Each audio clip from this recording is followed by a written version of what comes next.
이 39장의 핵심 단어라 할 수 있다면 이 형통이 되겠습니다. 이 형통이란 단어의 뜻이 뭐냐면 어디서 탈출하다, 벽을 넘어서다, 벽을 돌파하다, 전진하다, 번성하다, 번영하다, 그런 뜻을 가지고 있습니다.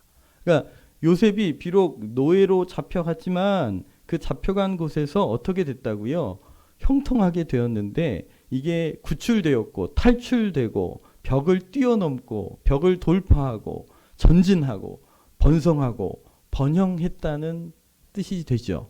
여러분, 요셉 안에 하나님이 그런 일을 이루셨는데 그 일들이 요셉의 삶 가운데 이루어진 거예요. 그가 노예로 잡혀갔지만 그곳에서 하나님이 주시는 복과 은혜를 힘입어서 이 가정 총무가 됩니다. 청지기가 됐다는 소리인데요. 노예이기는 하지만 자율권을 최대한 보장받은 사람입니다.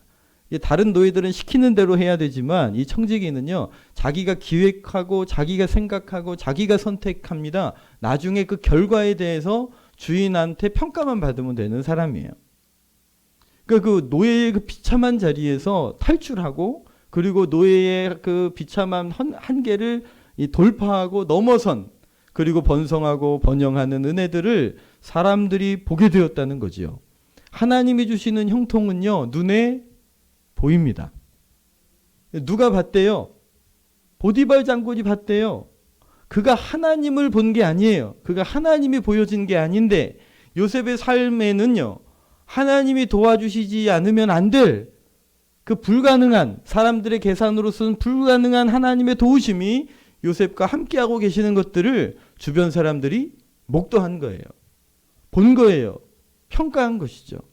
여러분들 주변에 있는 사람들이, 믿지 않는 분들이 여러분들의 생애와 삶을 통해 여러분들 속에 역사하시는 하나님의 손길들을 발견하시기를 주의 이름으로 축복합니다. 그렇게 되기를 소망합니다. 여러분, 그렇게 되기를 사모하시기를 바랍니다. 하나님께서 그 요셉에게 그렇게 해주셨고 하나님께서 그걸 보여주신 거예요. 그리고 주변 사람들이 보게 되었고 우리 5절을 같이 한번 읽겠습니다. 5절. 그가 요셉에게 자기의 집과 그의 모든 소유물을 주관하게 한 때부터 요셉을 위하여 그 애굽 사람의 집에 복을 내리심으로 여호와의 복이 그의 집과 밭에 있는 모든, 그걸 이렇게 유심히 본 사람이 보디발 장군이었어요. 이 녀석 좀 다르다. 이 사람은 좀 다르다. 이 사람과 함께 하시는 하나님의 손길이 보인다. 그랬더니 이 사람이 지혜로운 분이에요. 그러니까 하나님께서 복 주시는 사람에게 자기의 집안일을 주관하게 하였어요. 그랬더니요, 하나님께서 그때부터 누구를 위해서? 요셉을 위해서 보디발 장군의 집에 복을 주셨다는 거죠. 그러니까 여러분, 주변에, 물론 여러분들이, 제가 축복하기는 여러분들이 그런 형통한 자 되시기를 축복합니다. 할렐루야. 하나님이 여러분들을 통하여 아름다운 일들을, 번영과 번성의 일들을 이루시기를 축복합니다. 그런데 또 지혜로운 사람은요, 또 그렇게 번영케 하시는 사람을 보고 그 사람을 주변에 두는 거예요. 할렐루야. 그런 지혜가 있으시기를 바랍니다. 하나님께서 형통하게 하실 뿐 아니라 형통하게 하는 사람이 되게 하신 거죠. 아멘. 저는 우리 자녀들과 우리 다음 세대들에게 이 복을 빌면서 그들이 스스로 형통한 사람일 뿐 아니라 이 사람과 함께 있는 곳, 그리고 이 사람과 함께하는 사람들까지도 형통하게 만드는 응답의 사람, 그런 축복의 사람 되시기를 예수님 이름으로 축복합니다. 여러분, 그걸 구하시기를 바라요. 그런데요, 우리가 그렇게 성경을 쭉 읽으면 저도 솔직하게 요셉의 이런 측면, 그러니까 눈에 보이는 형통에 굉장히 관심이 가게 되고요. 또 그것을 이제 구하게 돼요. 그게 우리의 마음을 사로잡지요. 안 그러신가요? 네, 저만 그런가 보네요. 여러분들 역시 수준이 높으십니다. 그런데 여러분, 성경을 이렇게 보면 그게 우리는 그 형통의 어떤 열매에 우리가 이렇게 집중을 하거든요. 그런데 성경을 다시 보면 그 형통은요, 우리가 눈에 보이는 열매들은요, 그냥 형통의 한 부산물이에요. 형통의 한쪽 그냥 부산물일 뿐이에요. 있을 수도 있고 없을 수도 있는 영역이에요. 진짜 형통은 뭐냐면 우리 2절 우리 한 번 더 읽겠습니다. 2절입니다. 여호와께서 요셉과 함께 하심으로 그가 형통한 자가 되어 그의 주인. 할렐루야. 예, 그건 형통은 우리가 눈에 보이는 그런 재물이 많아지거나 영향력이 커지는 그런 것들은 형통의 부산물이에요. 우리는 그걸 갖고 싶은데요. 그래서 때로는요, 하나님의 형통을 그것으로만 평가하려고 하는 잘못된 시선을 교회가 가지게 돼요. 그러니까 부가 쌓인다거나 명예롭게 된다거나 권력이 주어질 때에만 이 사람이 형통한 사람이구나 라고 평가하려고 한다는 것이죠. 그런데 여러분, 그런 눈으로 신앙생활하는 사람들을 평가하기 시작하면 시험 들 일이 있어요, 없어요? 있어요, 여러분. 그러니까 거기에 속으시면 안 돼요.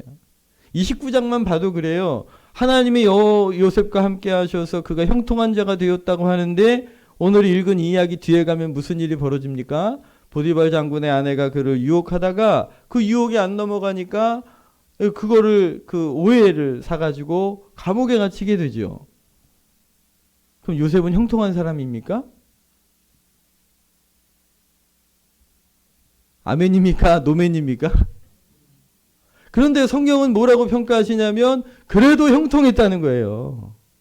요셉은 그때에도 오해를 받아 감옥에 갇힐 그때에도 형통했다는 거예요. 왜일까요? 2절이 계속되고 있기 때문이에요. 여호와께서 요셉과 함께 하시고,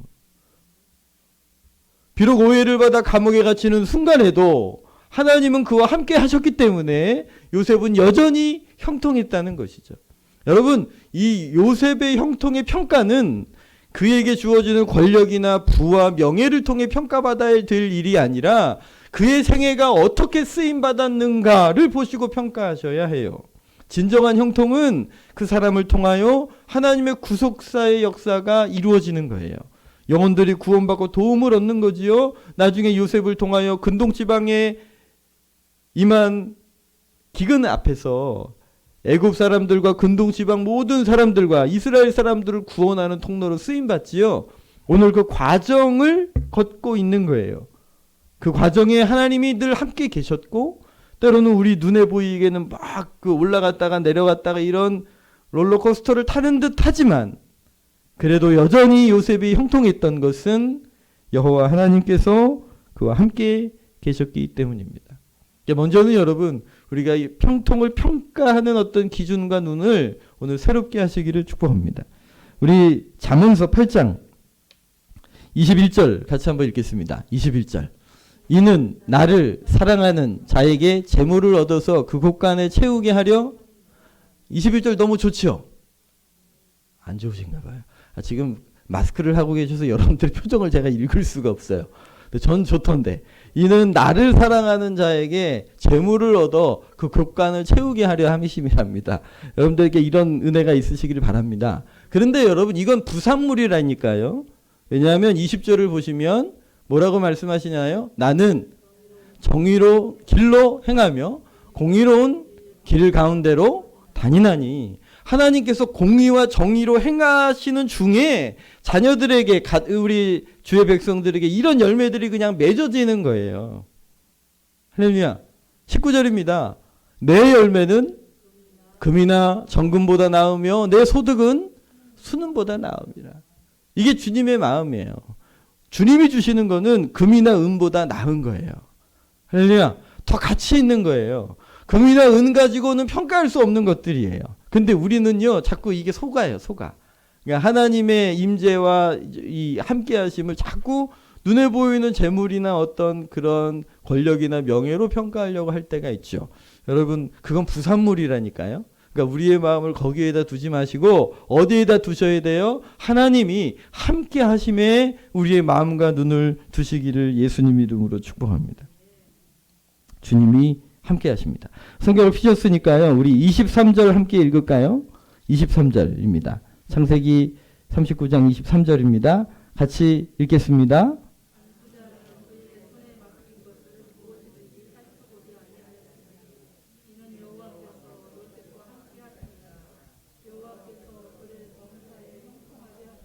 할렐루야. 예.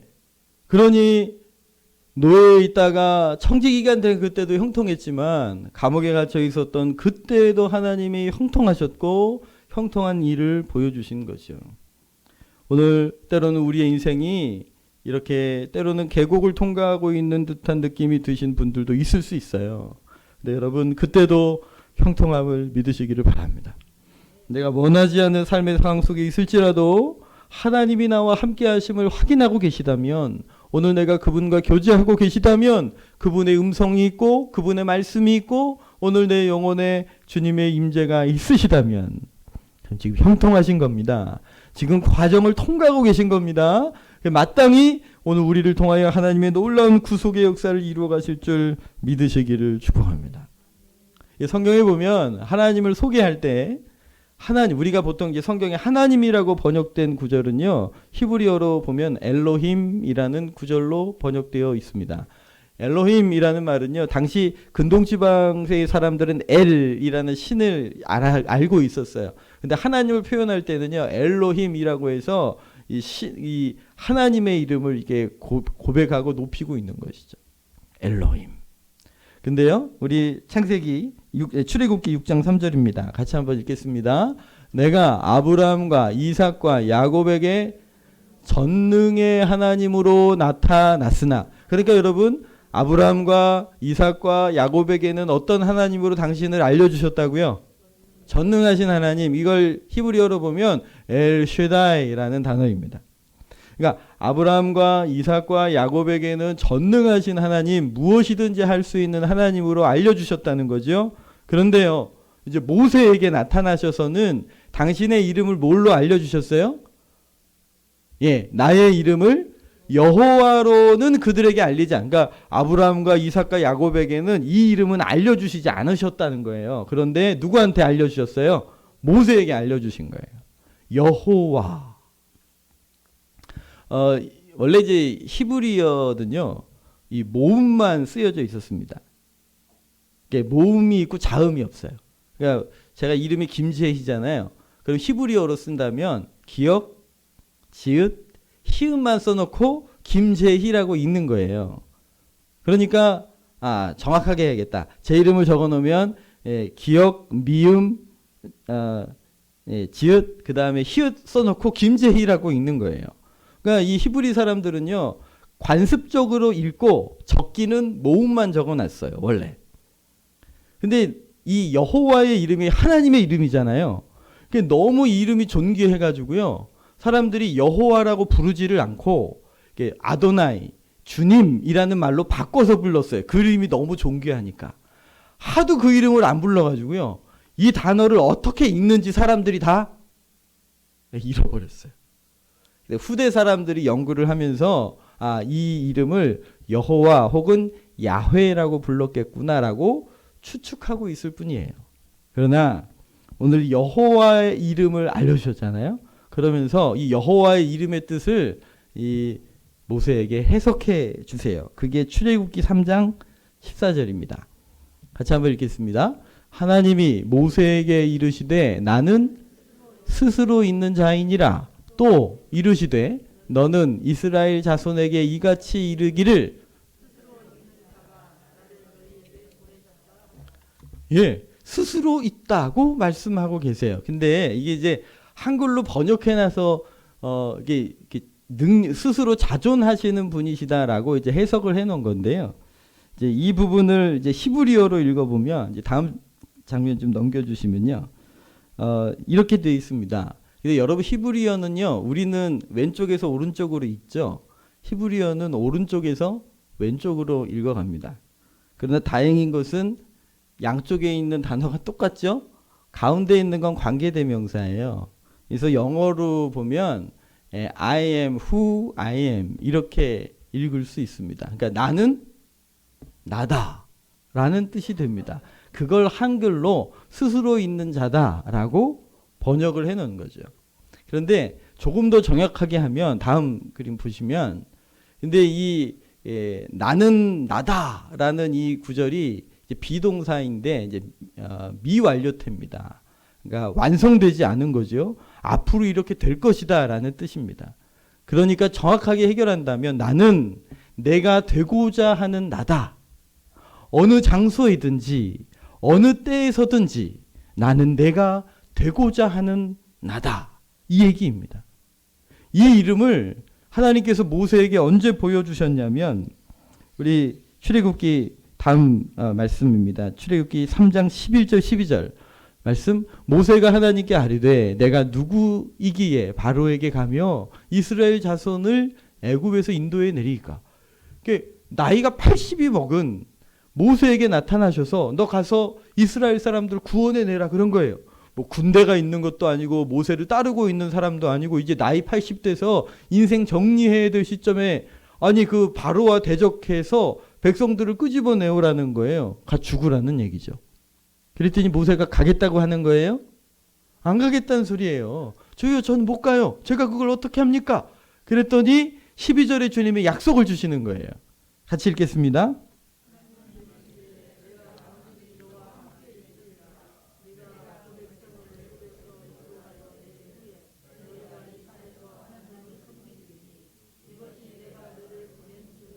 할렐루야. 주님 저 못 가요. 저 그거 못 해요. 전 그런 능력이 없어요. 그랬더니 하나님께서 약속 하나 주시는 거예요. 내가 너에게 군대를 붙여주마. 내가 너에게 능력을 더해주마. 그렇게 하시는 게 아니고 한 가지 약속만 주시는 거예요. 이거면 족하다. 왜냐하면 그분이 전능하신 분이시고 어느 곳에서든지 어느 때에든지 늘 함께 하셔서 역사하시는 분이시기 때문에 이거 하나면 족하다. 내가 반드시 너와 함께 있을 것이다. 그리고 나서 13절 14절에 나는 여호와다 라고 설명을 해주신 겁니다. 그러니 여러분, 하나님이 우리와 함께 계십니다. 그 전능하신 하나님, 나는 되고자 하는 나다. 어느 때든지 어느 곳에서든지 나는 너와 함께 할 수 있는 전능한 하나님이다 라고 말씀하시는 거죠. 여러분, 어느 고3 반에 이렇게 급훈이란 게 이렇게 붙어 있지 않습니까? 그래서 이게 급훈들이 재밌는 급훈들이 나오기 시작을 해서 몇 가지 이게 기사가 썼더라고요, 기자가. 어느 급훈 중에 이게 공모에서 붙은 급훈인데요. 그 중에 하나는 우리 엄마도 개 모임 가서 말 좀 하자. 그거였어요. 근데 거기에는 사연이 담겨 있더라고요. 그 공모를 낸 아이가 이제 엄마랑 대화를 하는데 엄마가 그랬다는 거예요. 내가 개 모임에 갔는데 뭐 어느 저 집 아들이 뭐 장학금을 탔다더라 라고 얘기를 막 자랑을 하더라는 거예요. 그래서 엄마는 아무 말도 못하고 밥만 먹었다. 그 얘기를 듣고 이걸 만들어낸 거예요. 우리 엄마도 개 모임 가서 말 좀 하자. 그리고 이 강원도 있는 아이 그 학급에서 나온 건데요. 맑은 공기는 늙어서 마시자. 나이 들어 마시자. 이러고 급훈이 붙은 거예요. 왜냐하면 강원도 아이들은요. 늘 맑은 공기 속에 살잖아요. 이게 이제 대학은 인서울 하자던 거예요. 그래서 좋은 공기는 나이 들어 마시자. 이제 그렇게 급훈. 이제 언어 유희에 속하는 것인데 재수 없다. 이게 그런 것도 있는데 제 마음을 가장 울렸던 건 이거였어요. 엄마가 보고 있다. 여기 딱 급훈이 붙어 있는 거죠. 엄마가 보고 있다. 여러분, 그게 모든 엄마의 마음 아닙니까? 이 녀석이 공부를 하고 있는지 안 하고 있는지 알고 싶으시죠? 함께 하고 싶으시죠? 아이들이 힘들어할 때면 도와주시고 힘되고 싶으시지요. 여러분, 그런데 그렇게 하실 수 있으신가요? 그렇게 못해요. 하고는 싶지만 능력이 없어서 못해요. 그런데요, 하나님은요, 함께 하고 싶으실 뿐 아니라 함께 하실 수 있는 능력이 있으셔서 그들의 삶을 형통하게 하시고 그 과정들을 이끌어 가시고 하나님의 구속사의 통로로 쓰시는 줄 믿으시기를 축복합니다. 여러분이 그 아까 읽었던 여호와라는 히브리 단어가 이렇습니다. 다음 그림을 잠깐 보시면 여러분 오른쪽에서부터 읽으셔야 해요. 그러니까 저 네 단어가 여호와라는 히브리어 단어입니다. 이게 점 찍은 부분이 있죠. 그게 이제 욥이라고 읽고요.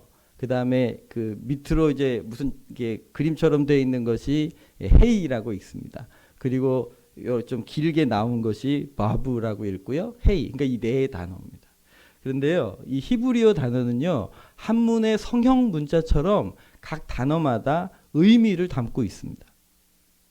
그래서 이 점 찍은 것은 히브리어로 무슨 뜻이냐면 손이라는 뜻이고요. 그리고 저 밑으로 집처럼 그려져 있는 부분은 보다라는 단어입니다. 그러면 앞에 두 단어를 합치면 무슨 뜻이 되나요? 손을 보라라는 뜻이 되고요. 그 밑으로 길게 생긴 거는요, 못이라는 단어의 뜻이 있습니다. 그럼 뒤에는 보라니까 똑같이 그러면 뭘 보라는 거예요? 못을 보라는 거예요. 손을 보라, 못을 보라. 이 히브리 사람들은 이게 무슨 뜻인지 도무지 몰라요. 그러나 여러분 신약을 읽고 예수 그리스도의 복음을 경험한 사람들은요, 이게 눈에 확 들어올 거예요. 이게 누구 보라는 뜻이에요? 예수님 보라는 뜻이에요. 손을 보라, 못을 보라. 여러분 예수님께도 이름 있는 거 아시죠? 물론 예수나님 이름이 구원자라는 뜻이지만 예수님의 이름이 또 있습니다. 마태복음 1장 23절입니다. 우리 같이 한번 읽겠습니다. 보라, 처녀가 잉태하여 아들을 이를 번역한즉 하나님이 우리와 할렐루야. 예, 여호와 하나님이 스스로 계신 분이 내가 되고자 하는 내가 되실 수 있는 그분이 요셉과 함께 하셔서 요셉으로 하여금 이스라엘 사람들이 이 기근으로 인하여 죽을 위기에 있는 근동지방 사람들을 건져내시는 구속사의 통로로 쓰임 받으시지요. 모세 80이 넘어 힘이 없고 연약한 모세였지만 그 전능한 하나님이 함께 하심으로 그가 출애굽 이스라엘 백성들을 애굽의 압제에서 건져내는 구속사의 역사에 쓰임 받게 하셨지요. 오늘 예수 그리스도께서 우리를 위하여 대신 십자가에 죽으셨을 뿐 아니라 부활하시고 또 우리와 어떻게 하시길 원하신다고요? 함께하기 원하신다는 거예요. 임마누엘의 이름의 뜻이 그러한 것이죠. 예수님의 소원, 우리와 함께 하시는 거예요. 할렐루야. 그러면 그분이 우리와 함께 하셔서 뭐 하시겠어요? 그냥 함께만 계시는데 목표가 있는 것이 아니라 요셉과 함께 하셔서 그의 삶을 하나님의 구속사의 통로로 쓰신 것처럼 모세와 함께 하셔서 그를 구속사의 통로로 쓰신 것처럼 오늘 하나님의 교회와 주님의 성도들과 예수님이 함께 하심으로 우리의 삶을 형통하게 하십니다. 할렐루야. 모든 것이 합력하여 선을 이루게 하십니다. 우리를 통하여 하나님의 구속사의 역사의 통로로 누군가를 구원하고 하나님의 나라가 임하게 하시고 그분의 뜻이 이루어지는 일에 오늘 여전히 우리를 사용하시기 원하신다는 거지요. 그리고 우리를 통해 그 일들을 이루시는 줄 믿으시기를 바랍니다. 여러분 하나님의 형통을 자꾸 돈, 권력, 명예로 읽으신다면 우리의 인생의 목표는 여전히 생존인 거예요. 그러나 하나님의 목표는 우리를 생존하시는 데만 있지 않아요. 하나님은 우리에게 통하여 사명을 이루기 원하시죠. 그걸 누가 이루시게 하시겠다는 거예요? 하나님이 하게 하시겠다는 거죠. 그게 진짜 형통의 열매예요. 우리를 통하여 하나님의 역사를 이루시는 것이죠. 모세가 나이가 80부터였어요. 아브라함이 75세 때부터였어요. 오늘 여기 80 넘으신 어르신들 몇 안 계시잖아요. 할렐루야. 그러니 모두에게 부르심이 있는 거예요. 하나님이 나와 함께 하신다는 의미가 그냥 우리 집에 통장에 돈 쌓여가게 하시는데 의미가 있는 것이 아니라 나의 삶을 사용하신다는 거지요. 하나님의 역사 속에 쓰임받게 하신다는 거예요. 존귀한 은총이 우리 안에 있음을 믿으시기를 예수님 이름으로 축복합니다. 그러니 여러분 우리의 기도가 바뀌어야 돼요. 하나님 이 문제 좀 해결해 주세요. 이것 좀 잘 되게 해주세요가 아니라 하나님 저를 통하여 하나님의 역사가 이루어지게 도와주세요. 기근의 때에 창고의 문을 열고 나누고 섬겨서 살리는 사람, 그런 교회, 그런 우리 자녀들 되게 도와주세요. 하나님이 써주세요. 라고 기도하시기를 축복합니다. 쓰임받는 감격이 있으셔야 해요. 그냥 형통의 부산물에 우리의 관심이 쏟아져가지고 거기에 마음을 빼앗겨서 실망하고 낙담하는 것이 아니라 하나님의 앞에 오히려 나의 삶을 써달라 의지하시고 의탁하시는 여러분 되시기를 예수님 이름으로 축복합니다. 그때 하나님의 역사가 나타나는 줄 믿습니다. 우리 5절 말씀을 한번 더 읽겠습니다. 5절입니다. 39장 5절입니다. 그가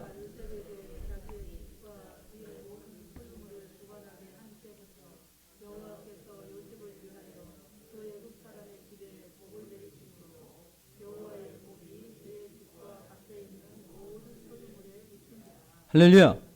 여러분, 보디발의 집이 언제부터 하나님의 복을 경험하기 시작했다고요?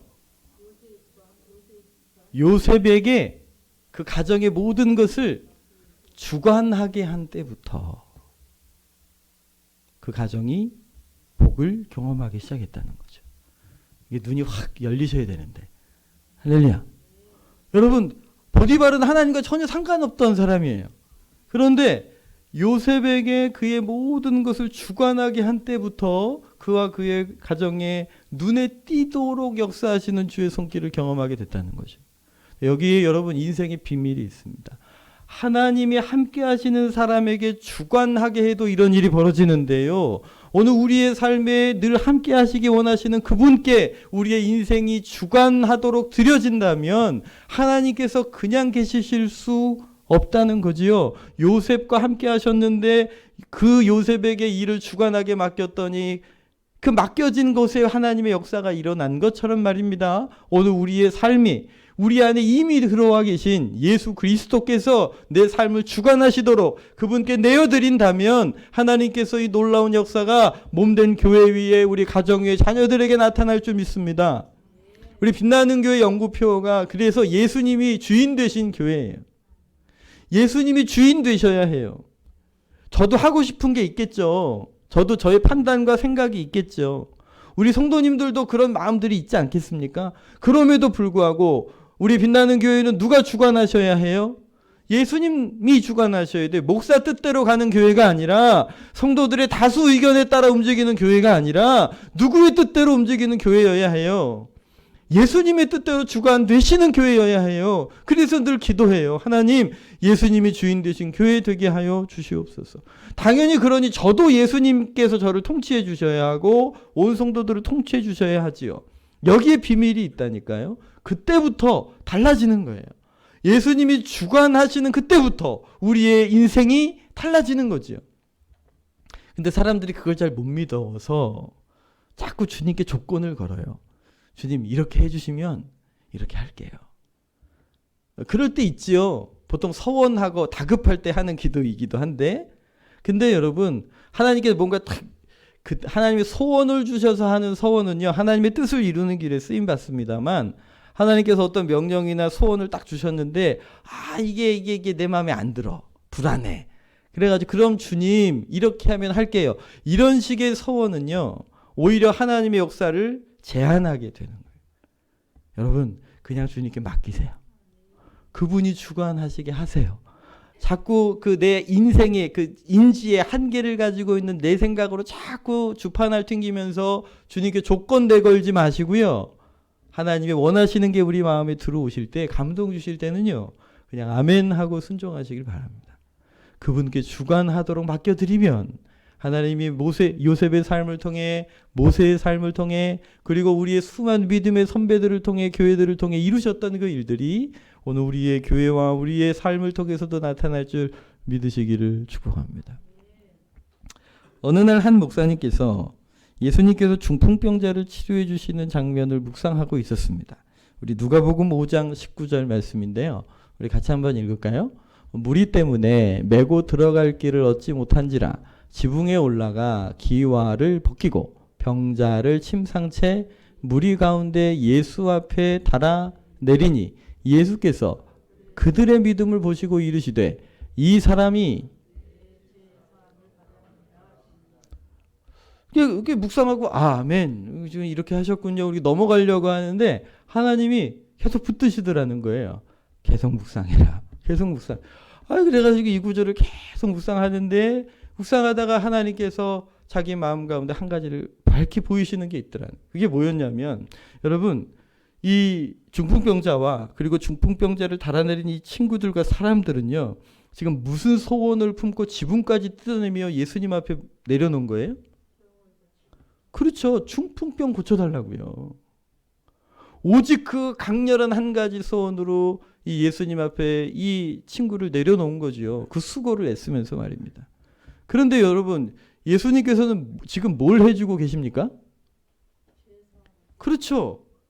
지금 이 사람의 친구들이나 이 사람은요. 죄 용서해 주세요라고 단 한마디도 구하지 않았어요. 그건 생각도 안 했어요. 그냥 병만 낫기를 구했죠. 그런데 예수님께서 이 중풍병자에게 그 중풍병보다 더 근원적인 그리고 가장 중요한 문제를 먼저 해결해 주신 거예요. 그 사람의 죄를 용서해 주신 거죠. 이 목사님께서 이 마음을 깨닫게 되시면서 하나님 앞에 무릎을 꿇고 울면서 기도했다는 거예요. 주님, 제가 이전에 제 인지의 한계와 제 생각의 한계로 인하여 혹시라도 하나님께 내가 잘못된 것, 덜 중요한 것들을 구한 것이 있다면 용서해 주시고 그거 다 처리해 주십시오. 주님께서 가장 원하시는 그것, 내 삶 속에, 사역 속에 이루게 해 주십시오. 제가 어리석게 구한 것이 있다면 그거 다 취소해 주시고 하나님이 원하시는 그곳으로 제 삶 가운데 이루어 주십시오라고 기도하셨다는 거예요. 우리는 그럴 때 없을까요? 왜 없겠어요? 많죠. 우리는 그분이 주장하시면 주관하시면 형통하게 된다는 사실을 알고 있으면서도 지식으로는, 그러나 우리의 매일매일의 삶의 현장에서는 그분의 손이 우리를 온전히 주관하시기를 두려워해요. 그분께 맡기기를 무서워해요. 혹시라도 단물 쏙 빼놓고 내 삶을 버리시진 않을까? 솔직하게 얘기해 보세요. 그런 거 있잖아요. 나만 왜 이런 거예요? 나만 왜 이렇게 수고하고 봉사하는 거예요? 다른 사람은 다 편하게 지내는 것 같은데 왜 다른 사람은 기도 안 해도 전혀 잘 살고 있는 것 같은데 나는 기도만 안 해도 왜 이렇게 내 삶을 그냥 누르시는지, 난 왜 전도만 안 해도 왜 이렇게 마음이 불편한지, 왜 내 삶은 그렇게 수고하게 만드시는 거예요? 그럴 때가 제 안에 있었으니까 제가 이런 얘기를 하는 거죠. 여러분 주님을 믿으시기를 바랍니다. 그분이 주관하게 하십시오. 그분께 다 그냥 내어 드리십시오. 가라 하면 가고 오라 오면 오나이다. 여기에 형통의 비밀이 있습니다. 그분은 이미 우리와 함께 하시고 함께 하실 능력이 있으세요. 늘 누가 실패하는 거예요? 제가 실패하는 거예요. 우리가 실패하는 거예요. 그분이 주관하시도록 해드리세요. 우리의 자녀도 하나님께 맡기셔야 해요. 그분이 주관하시도록 맡기세요. 오늘 내 삶도 그분이 주관하시도록 맡기시면 거기에 형통한 삶이 나타나 우리의 삶을 사명으로 사용하실 줄 믿으시기를 축복합니다. 이 시간 우리 같이 한번 좀 기도하시죠.